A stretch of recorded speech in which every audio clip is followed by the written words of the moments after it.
smart cities around the world are getting more modern and global. As they grow and change, some people say we need to get rid of old buildings to make way for new ones. But other people feel that these old buildings are part of their identity. Should we be keeping our architectural heritage?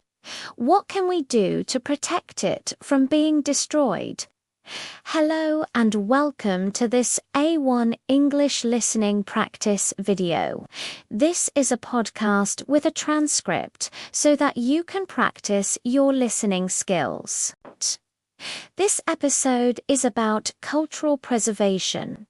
Let's start with an example of a building which has been saved in the past.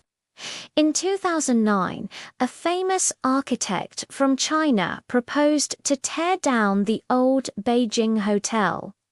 The hotel was built in 1908.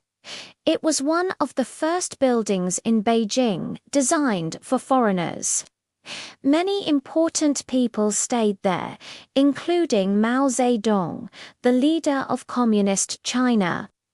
The hotel is a very important example of early 20th century architecture in China.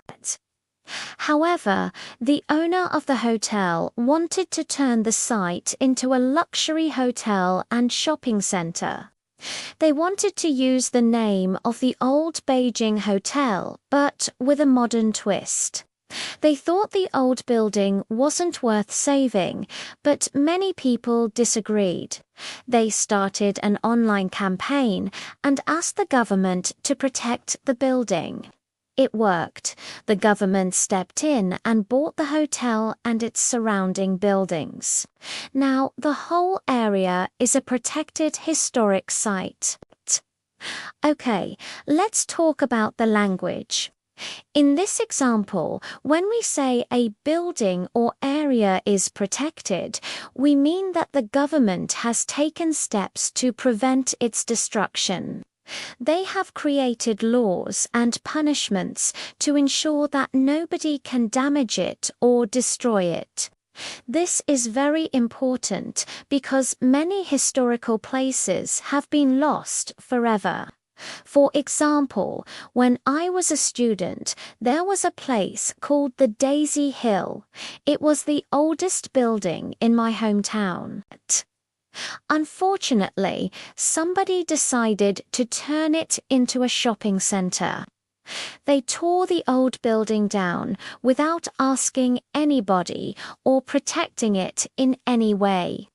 Nobody feels good about this, especially when something is destroyed and we could have saved it. That's why the government buys important buildings and areas to preserve them.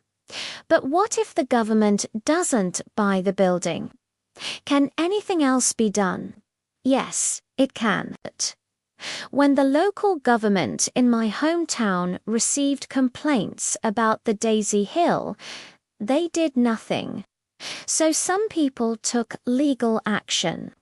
If you take legal action, you go to court and ask a judge for help. You can sue someone who is damaging something that belongs to everybody. This is called a public interest lawsuit. How does this work? Well, there are people whose job it is to protect cultural heritage. These people work for the government and are called heritage officers. They identify places with historical, architectural, cultural, or scientific value.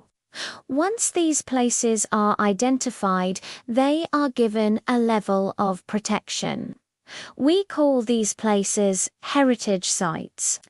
A heritage officer might visit the Beijing Hotel before it was too late.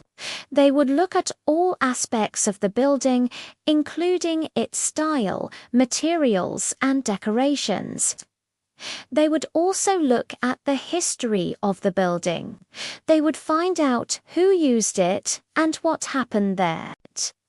Based on this research, they assign a level of importance to the building.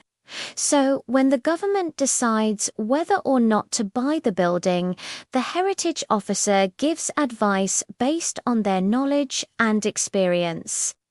Now, let's talk about different levels of protection. If a building is not protected at all, it means that anyone can own it, use it, change it, or even destroy it. If it is nationally protected, then no one can damage it without the permission of the central government. If it is internationally protected, then the international community considers it to be very important. And finally, if it is privately protected, it means that an individual or group owns the building and takes care of it. Private individuals can do whatever they want with their own property, but in many countries it is illegal to damage another person's property.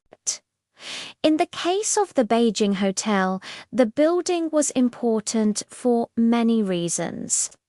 It showed how Chinese society changed when it opened.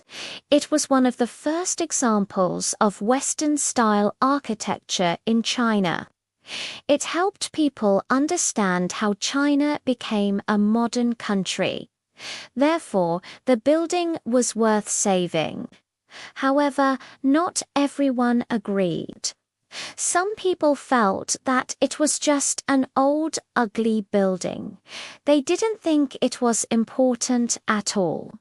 But those people were in the minority. Most people understood that the building was part of their identity. It represented who they were and where they came from.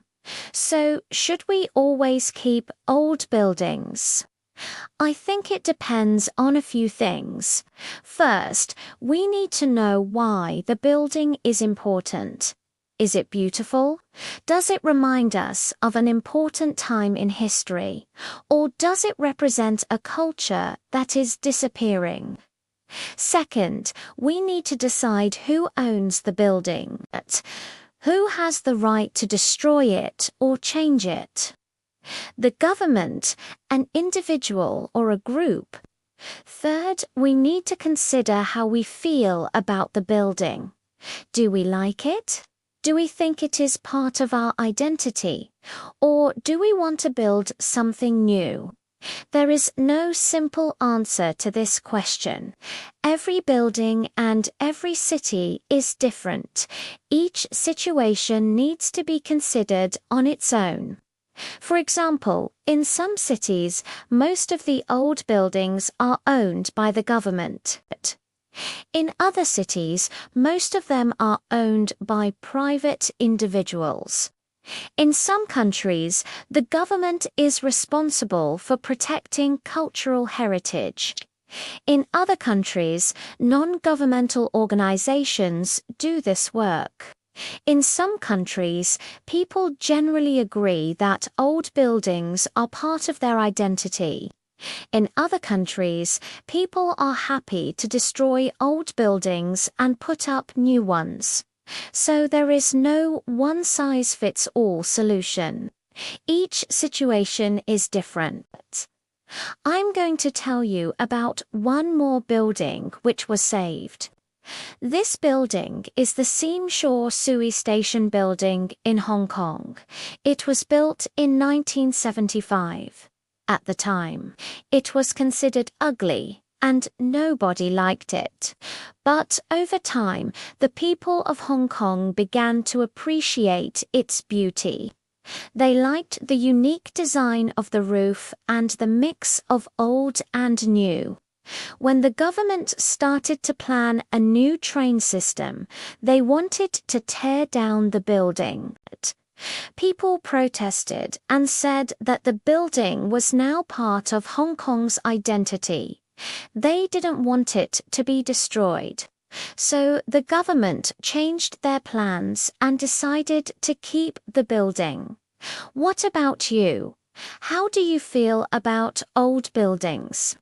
Do you think they should be kept or destroyed? Are they part of your identity or do you want something new? Write about it in the comments below. And don't forget to subscribe. And now it's time for you to help me with a small experiment. I am collecting data for a research project. I would like to know how you found out about this channel. Please write the answer in the comments below. Did you find this video useful? Did it help you with your English? If so, please leave a comment below. I love reading your comments. I try to reply to as many as I can.